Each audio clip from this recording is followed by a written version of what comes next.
I kind of show you how you pack a frameless pack. It's worked well for me for the last 10 years-ish. Maybe not quite that long, but not far off. So I get my airbed, and it can be any airbed. Even the small, light, half-length ones work perfectly well. It's just a smaller, thinner back system. That's all. So basically, you fold it in half width-wise. So you fold it that way, and then you make sure you know where your top is. And obviously how you fold it into thirds kind of depends on the length of your pack. You open your pack, just check the bottom of your pack and make sure that you've taken everything out. And then basically you just take your mat that you've just folded up, and then you kind of slip it in, as the actress said to the bishop.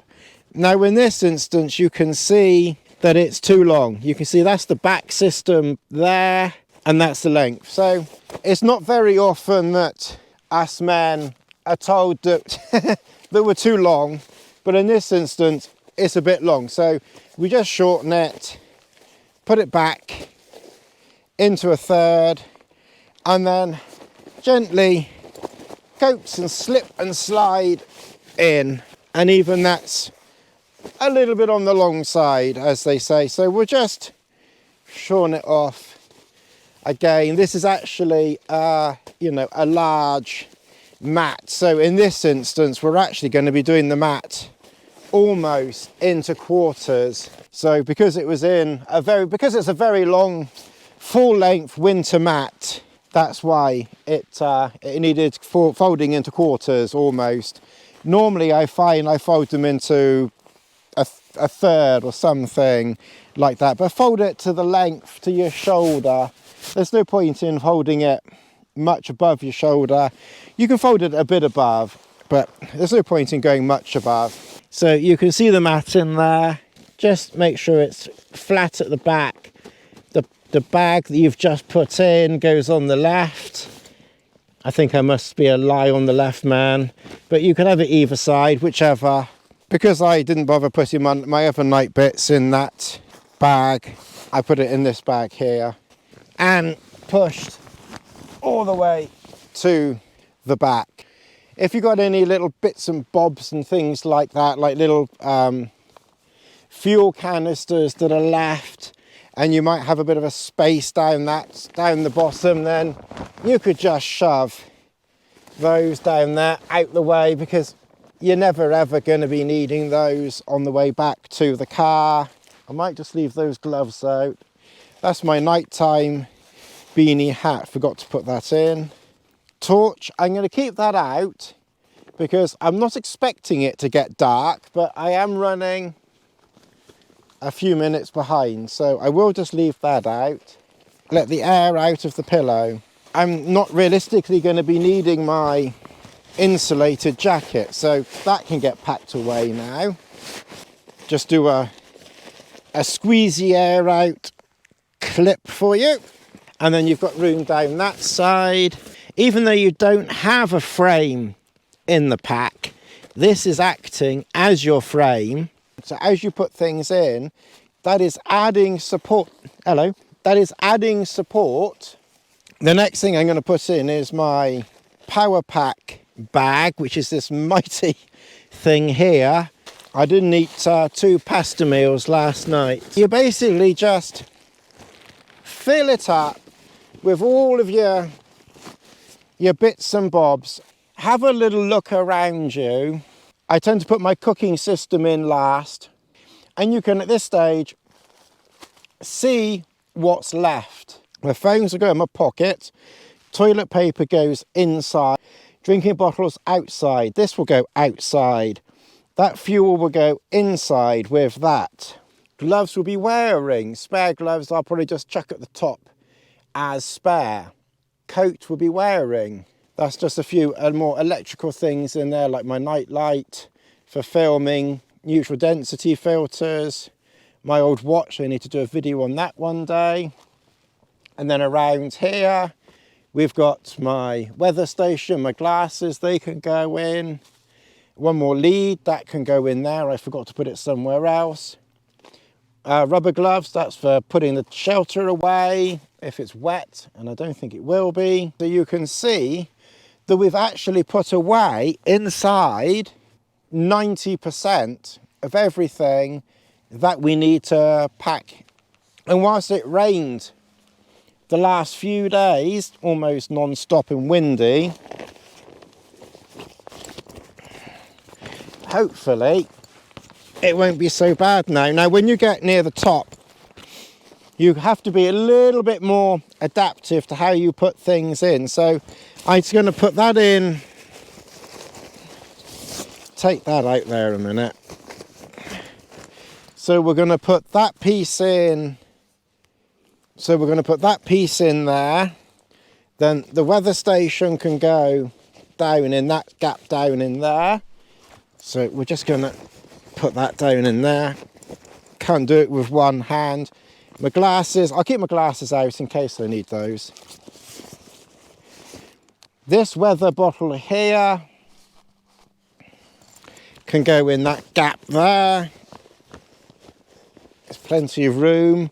It's kind of like disappear down into that corner down there almost. We'll put that in there. Food we'll keep out. Tea. We've got some, a few biscuits left in this bag here, and a tiny bit of milk powder left in there, but very little. That can go in that corner there, and then that can go on top there, and that really is almost every single thing to go in. You do just have to be careful. So what I tend to try and do, got the sun right behind you. What I try to do is, even when I have a couple of bits to go in, I might just do it up loosely so that everything that I put in there doesn't suddenly come all loose because the bag falls over or something like that. Then that way I can finish my tea in peace. My water bottles I tend to put on the outside of the pack, and then my pot. I like my pot, snorting my pot.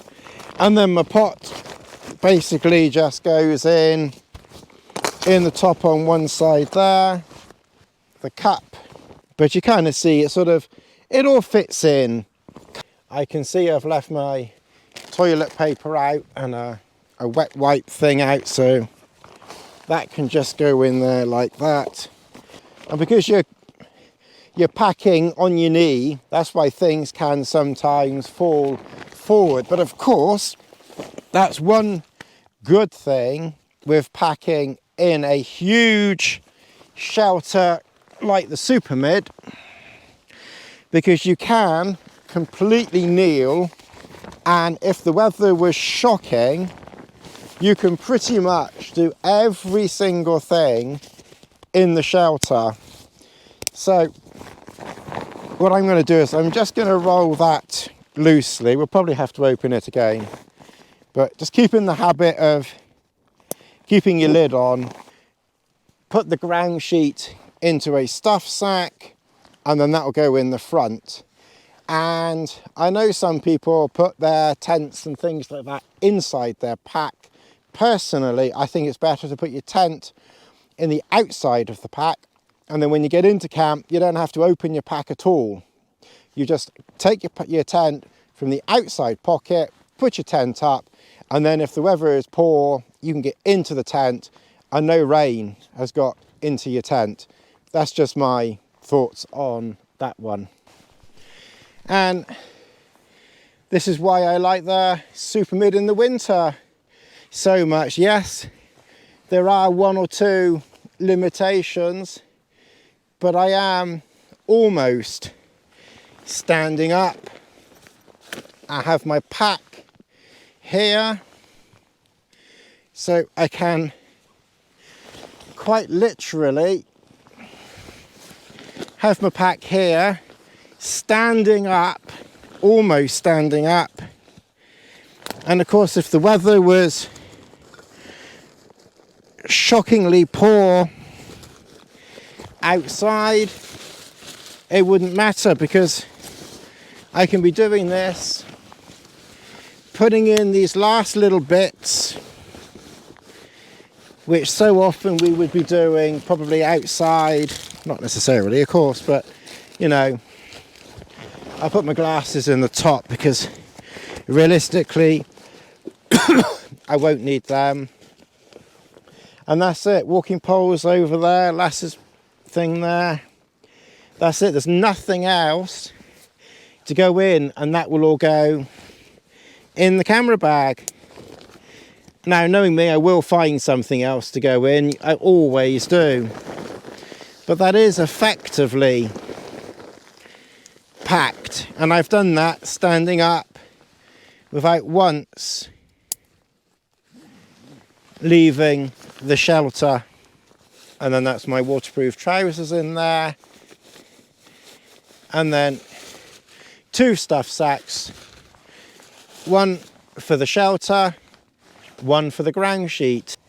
And then when everything is ready, you just take your pack. So the shelter goes in first on the outside. You might just have to give it a bit of a helping hand there. Ouch. And then the ground sheet goes in outside, and then waterproof trousers. Actually, I'm not going to need, actually I'll put them, no, I'm going to put the waterproof trousers inside because I'm not going to need them. And I've got more room inside, realistically, than I have outside. So that goes in there. Just squish the air out again. Then the water bottles, then one goes on the back that side. Let's move the camera for a different angle. And then you just pull this thing over here. Starting to get a bit on the nippy side now. Hands are starting to, hello. Pegs can then go in there. And then we'll put the camera there. Hope I get 20,000 million views for the effort I've put in to this. That goes there, and then just make sure all your bungee cord is around the front there. Oh God. So I put that one